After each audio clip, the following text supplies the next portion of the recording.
Добрий день всім. Я вітаю вас у медіа. Good afternoon, everybody. Glad to welcome you to Ukraine Media Center. Just to remind you that we are supported by the Ministry of Defense of Ukraine and Ministry of Internal Affairs of Ukraine. Now, the schedule for today's briefing. At 2 p.m., we'll have First Strong Captain Natalia Gumenyuk with us, Head of Joint Coordination Center of Defense and Security Forces for Southern part of Ukraine. We'll discuss with Natalia the situation in south of Ukraine and Black Sea region. At 3 p.m. we'll have Alexander Matuzyanik with us in our studio, spokesman of the Ministry of Defense of Ukraine. He'll tell us about the current situation on the front lines. And right now we have Serhiy Haidai with us, head of Luhansk Oblast military administration. Welcome, Serhiy. Welcome. Hello. Serhiy, could you please tell us about the situation in your oblast? We all see your yet another appeal, maybe tens or hundreds appeal to citizens, calling them to evacuate, whoever can do it. What's going on at the moment? Well, at the moment we already feel we already see something that we have expected and we have been preparing for quite a while. That's about Russian assault, Russian offensive action. They have started offensive action from all their reactions, wider scale shelling, much more air strikes against our cities along the whole defense line. So we can just state as a matter of fact that the Russian offensive action, which we expected for quite a while, has already started. All the time there are position battles in Rubizhno and Popasna. The enemy cannot do anything. They have been losing their people. They have been losing their equipment.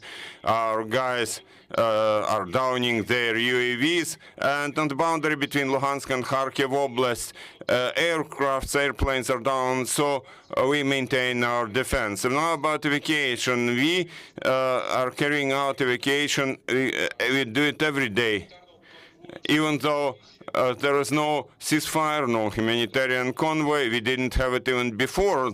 All those corridors were very unclear. But even now we have been evacuating people. We have some video connection problem. Maybe you can try to switch your camera off and on, because we can hear you, but we don't see good. We don't have video connection. So, could please tell us something. You mentioned something about victims among innocent civilians. What's the current situation? If one tries to calculate the number of victims, the number of losses among innocent civilians, it's just impossible to calculate, because we have terrible situations, very difficult situations. For example, in Popasna and Rubizhno, where there is combat action right in those cities, people are just burying their neighbors or acquaintances or relatives in their backyards. It's impossible to calculate. We have official statistics about 200 people who died, but the actual numbers are much higher. I can just name one example.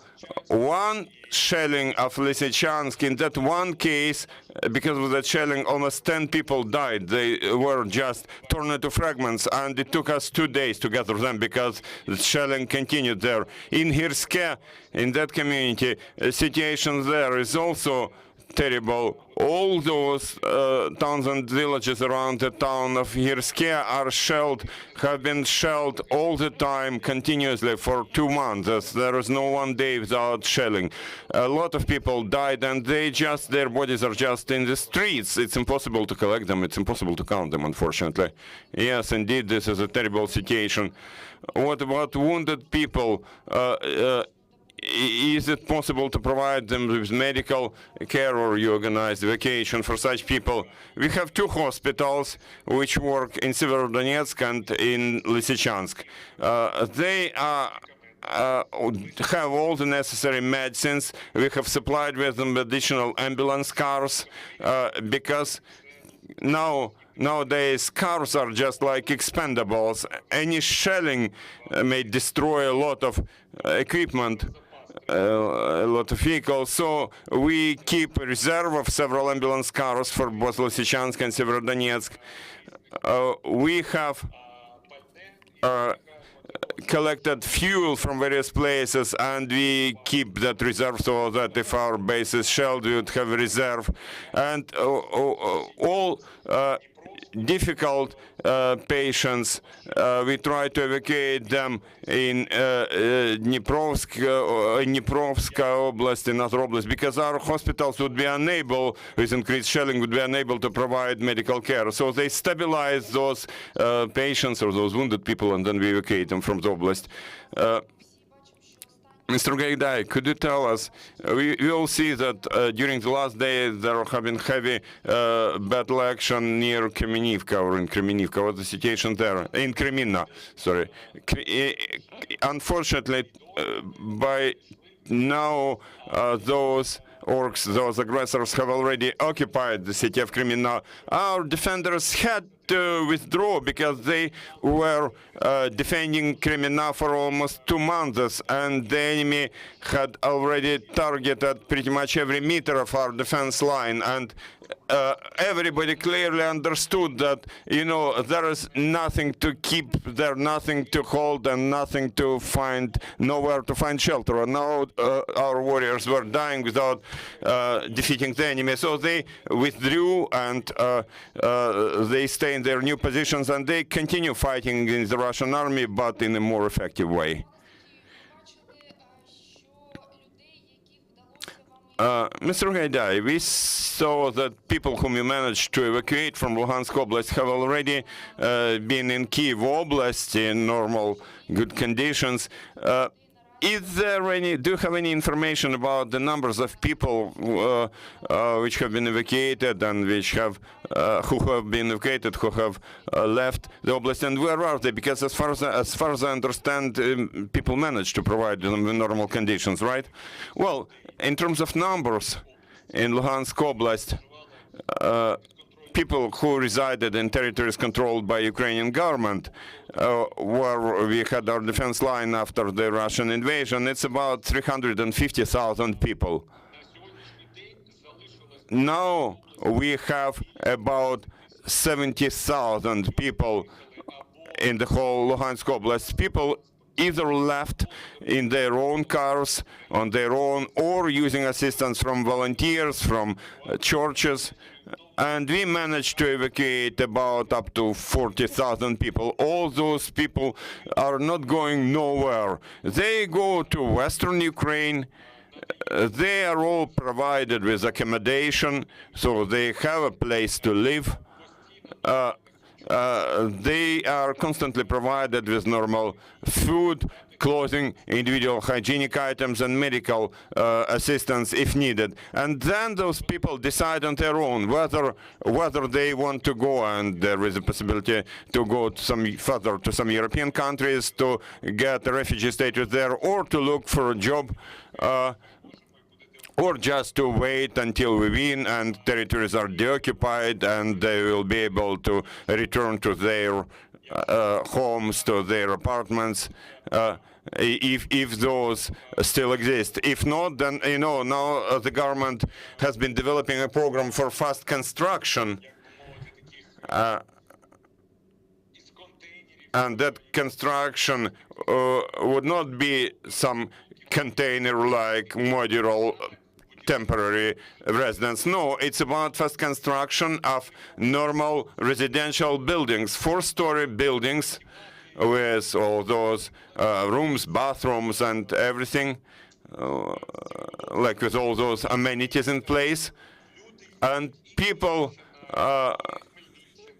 can go to Kyiv Oblast, to Khmelnytsk, Ternopil, Transcarpathia, and Lviv Oblast. Many oblasts have been helping us and accepting our people. Now evacuation has slowed down in that there are people who almost do not want to leave. For some reason, they are sure that somehow it will not affect them. And we have evacuation, not deportation. You know, we don't get people out of our oblast forcefully, but evacuation takes place every day, and it doesn't matter, be it 1,000 people or 100 people, and maybe 20 or 30 people will still continue working until the very end. Mr. Haidai, according to your calculations, how many people remain in the oblast? Approximately 70,000. 70,000. If you count all those towns and villages, it's about 70,000 people.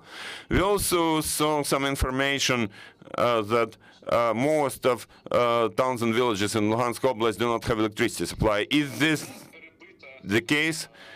Well, with Russian shelling, almost all critical infrastructure has been broken. It's not just about electricity as such. Now, we can say that it's almost impossible to restore water supply. We need to construct it anew. It's about water supply, about electricity, about natural gas supply. It's all the same. Everything has been completely broken. And our repair teams which go on site, sometimes they repair something and there is electricity supply for 1 hour, but then there is shelling in some different place and again it's broken. So this is a permanent, ongoing process. They're still moving around trying to restore it, but this is a huge problem. Mr. Haidai, thank you for joining us. Thank you for your work. Thank you for finding time to join us. Thank you. Stay strong, and we will get back to you, dear friends, at 2 p.m. Thank you, and stay with us.